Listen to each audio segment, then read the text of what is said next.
오늘 말씀은 로마서 15장 1절부터 13절, 제목은 너희도 서로 받으라 입니다.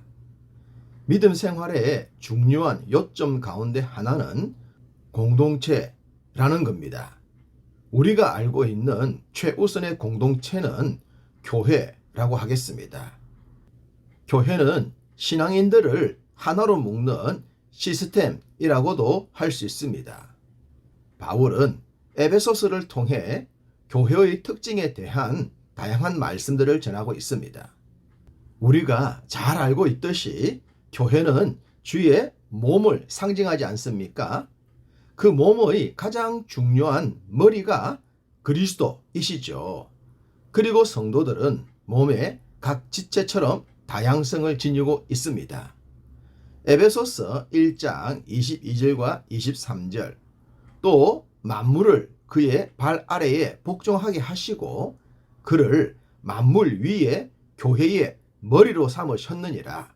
교회는 그의 몸이니 만물 안에서 만물을 충만케 하시는 이의 충만함이니라. 우리 몸에서 머리가 가장 중요하다는 것을 잘 알고 있습니다. 머리에 의해 몸의 모든 것이 이루어지기 때문입니다. 몸의 각 부분이 아무리 중요하다고 해도 머리에 의해 통제가 됩니다. 그로 인해 한 사람의 삶이 이루어지죠. 우리 몸엔 다양한 지체들이 있는데 그 지체들의 역할과 기능과 강도가 다 다릅니다. 바로 그 모습이 교회의 모습이겠죠. 1절, 믿음이 강한 우리는 마땅히 믿음이 약한 자의 약점을 담당하고 자기를 기쁘게 하지 아니할 것이라. 우리 몸엔 두 팔과 두 다리와 두 눈과 두 귀가 있습니다.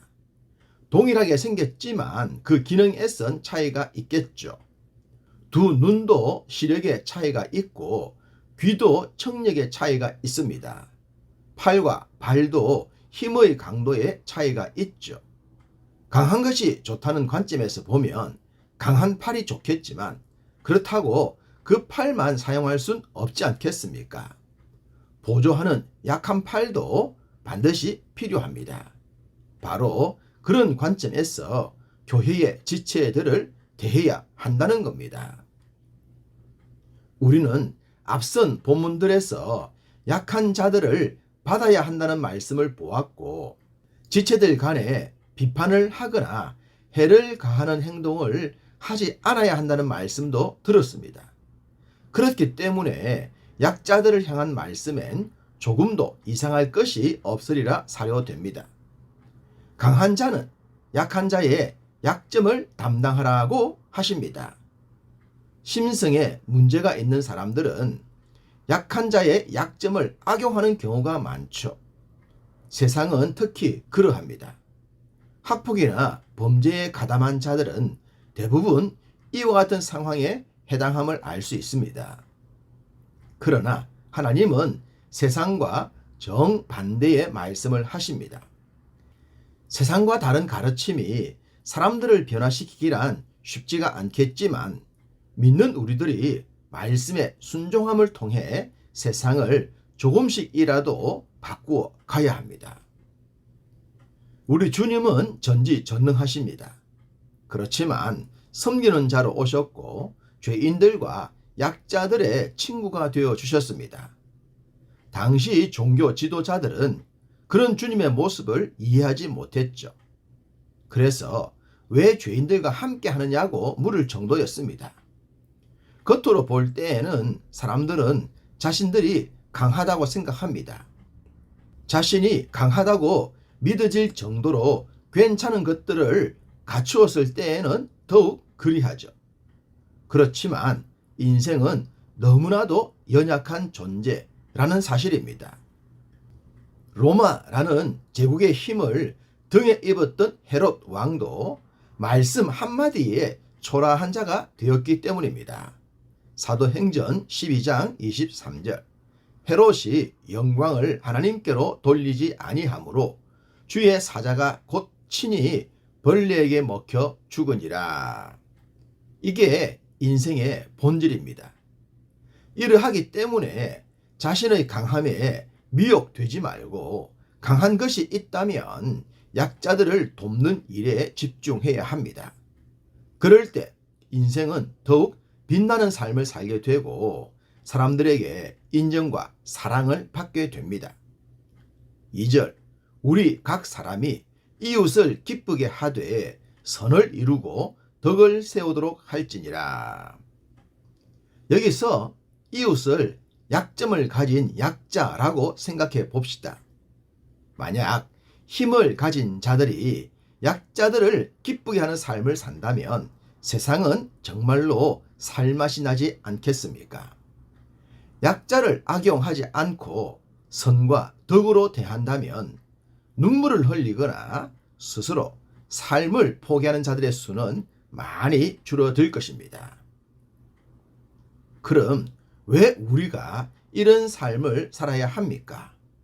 우리도 약한 존재이기 때문입니다. 현재는 강한 것처럼 보여도 언제 약할 자가 될지 알 수 없기 때문입니다. 그렇기 때문에 항상 자신을 대하듯 타인을 대한다면 그 모든 혜택을 자신이 누리게 될 것입니다. 그리고 우리 자녀들이 누리게 되겠죠. 힘으로 세상을 지배했던 강력한 로마를 무너뜨렸던 힘, 그 힘이 바로 이 말씀입니다. 이웃을 향한 사랑과 선행과 덕행이 세상을 살리는 원천인 것입니다. 우리가 약한 자들을 받아야 할 정말 중요한 이유는 약한 우리들을 주님께서 받아주셨기 때문입니다. 그러므로 그리스도께서 우리를 받아 하나님께 영광을 돌리심과 같이 너희도 서로 받으라. 그리스도께서 우리를 받아주셨다는 말씀이 감사입니다. 우리가 지금 행복하게 믿음 생활할 수 있는 것은 주님의 받아주심의 은혜의 결과입니다. 믿는 가정에서 태어나 자랐거나 부모님의 든든한 배경으로 좋은 삶을 사는 것도 동일합니다. 우리가 잘났거나 특별해서가 아니라 하나님께서 받아주셨기 때문입니다. 그렇기 때문에 우리도 타인을, 약자를 받아주어야 하는 것입니다. 앞선 말씀에서 서로 비판하지 말자고 하셨는데 여기선 서로 받으라고 하십니다. 이것이 바로 서로를 통해 조화를 이루는 공동체의 아름다움이죠. 믿는 우리들이 세상에서 이런 삶을 살면 세상은 분명 도전을 받을 것이고 그들도 우리를 닮고 싶을 것입니다. 지나온 교회와 선교의 역사가 그것을 증명합니다. 11절, 또 모든 열방들아 주를 찬양하며 모든 백성들아 그를 찬송하라. 바로 이런 결과가 나타나게 될 것입니다. 더디겠지만 분명하게 이루어질 이런 세상을 향해 믿음으로 살아야 합니다. 우리가 경험하고 있듯이 요즘 우리 주변은 단독 플레이에 지배를 당합니다. 소위 혼밥, 혼술, 혼잠 등등의 흐름 말입니다. 이러다 보니 사람이 죽어도 주변이 모를 정도가 되었습니다. 혼자이기 때문입니다. 공동체 신앙에서 개인이 중요하지만 그 중요한 개인은 서로 묶여져야 합니다. 그것이 믿음의 공동체입니다. 그럴 때에 이런 결과가 나오겠죠. 한 마음과 한 입으로 하나님 곧 우리 주 예수 그리스도의 아버지께 영광을 돌리게 하려 하노라. 하나가 되어 아름다운 결과물을 만들어냅니다. 또한 이런 아름다운 결과물은 자신의 삶을 더욱 빛나게 합니다. 서로가 서로를 세우기 때문이죠. 시너지 효과라는 말처럼 동반 상승 효과를 가져오는 것은 서로를 받아줄 때입니다. 오늘도 우리는 이런 삶을 살았으면 합니다. 우리 곁에 있는 자라면 누구라도 받아들여 함께 서로를 빛낼 수 있는 그런 삶 사시기를 간절히 소망합니다.